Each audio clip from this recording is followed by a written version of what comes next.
হাদি মরে গেলে আমি কথা দিচ্ছি আমি মরে যাব, হাদি না থাকলে আমি থাকবো না। আমাদের কণ্ঠ রোধ করতে চায় কারা, এটা আমাদের জানার ইচ্ছা। গতকালকে তফসিল ঘোষণা হয়েছে, 24 ঘন্টা না পেরোতে আমাদের হাদি, যে আমাদের বিপ্লবের কথা বলে, যে আমাদের পুরো বাংলাদেশের কথা বলে, সেই হাদি আজকে গুলিবিদ্ধ। তাকে তার নিথর দেহ কীভাবে নিয়ে আসতেছে, আমরা বাকরুদ্ধ। আমরা সন্ত্রাস ধরে দেই, দৌড়ে জীবনের রিস্ক নিয়ে সেই আওয়ামী লীগের ক্যাডার যারা মানে ওভেনে আমাদেরকে অস্ত্র চালাইছে, সেই আওয়ামী লীগ আমরা ধরে দেই। আর আদালত থেকে সেই আওয়ামী লীগ মুক্তি পেয়ে যায়।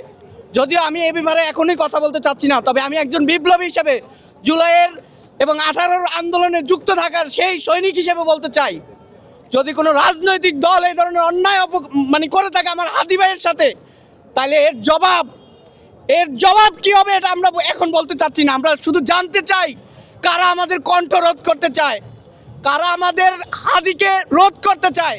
আর একটা হাদি বন্ধ করবেন আপনারা, এই হাদি এখন ঘরে ঘরে জন্মাচ্ছে, কয়টা হাদিকে বন্ধ করবেন?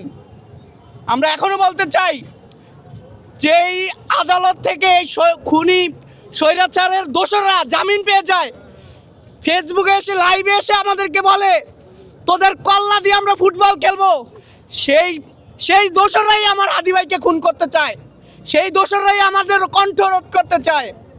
আমরা স্পষ্টভাবে বলতে চাই, এই 24 পরবর্তী বাংলাদেশে যদি কোনো রাজনৈতিক দল, যারা এখন রাজনীতি করছেন, তারা যদি এ ধরনের দুঃসাহস দেখায়, তাহলে এর পরিণাম ভালো হবে না। আর আওয়ামী স্বৈরাচারের ফ্যাসিস্টদের যদি বিচারের আওতায় না হয়, তাহলে এবার হবে আমাদের চূড়ান্ত লড়াই, যে লড়াই হবে আমাদের শেষ লড়াই। হয় বাঁচবো না হয় মরবো। হাদি মরে গেলে আমি কথা দিচ্ছি আমি মরে যাব, হাদি না থাকলে আমি থাকবো না, হাদি না থাকলে আমি থাকবো না। ভাই আপনি কি ঘটনাস্থলে ছিলেন? আমি ঘটনাস্থলে ছিলাম না, আমি ছিলাম উত্তরাতের। যখনই শুধু একটা ছবি দেখেছি, এত জোরে বাইকালাকে বলছি ভাই যদি পারেন উড়ে যান, আমি হাদি ভাইকে দেখতে চাই। আমি এত দ্রুত আসছি, সাথে সাথে মানে হয়তো আমার 25 মিনিট সময় লাগছে আসতে ওখান থেকে। কিন্তু হাদি ভাইয়ের প্রত্যেকটা স্টেপ, কিছুদিন আগে আমরা ভোলা বরিশাল সেতু নিয়ে দাবি তুলছিলাম, আজকে আমাদের মহাসমাবেশ ছিল ভোলা বরিশালের, আমরা 3টায় সমাবেশ ডাকছিলাম, সবাই সব জায়গা থেকে আমাদের ভোলা সর্বস্তরের মানুষ একত্রিত হচ্ছিল। যখন দেখলাম যে হাদি ভাই গুলিবিদ্ধ, তখন আর আমরা ওখানে ছিলাম না, ওখান থেকে চলে আসছি। এসে এখন যেটা শুনলাম যে আসলে আমরা আর ভোলা বরিশাল সেতুর চেয়ে সবচেয়ে ইম্পর্টেন্ট হচ্ছে আমার হাদির জন্য কথা বলা, হাদির পাশে দাঁড়ানো, হাদির রক্ত লাগবে শুনে আমরা চলে আসছি। কিছুদিন আগে ময়লা পানি ফেলা হয়েছিল, হ্যাঁ সেটা গুলি করা হয়েছে। হ্যাঁ তখনও কিন্তু তাকে হাদি আমাদের পুরো বাংলাদেশের কথা বলে, সেটাই বললাম আমি। হাদি আমাদের কণ্ঠস্বর, হাদি আমাদের বিপ্লবের প্রতিচ্ছবি। সেই হাদিকে রোধ করতে পারলে হয়তো তারা ভেবেছে যে সব কিছু রোধ করতে পারবে, তারা সেই আগের মতো ফ্যাসিজম কায়েম করতে পারবে। সেজন্যই হাদির উপরে এই ধরনের বারবার নির্যাতন নিপীড়ন হচ্ছে। এটা ওনার কেন, প্রত্যেকের উপরে হুমকি আসে। আমি একজন জুলাই আন্দোলনকারী, আমার উপরে হুমকি আসে, কিন্তু এটার রেজাল্ট কি আমরা তো জানাই। আমরা আওয়ামী লীগ ধরে দেয় পুলিশকে।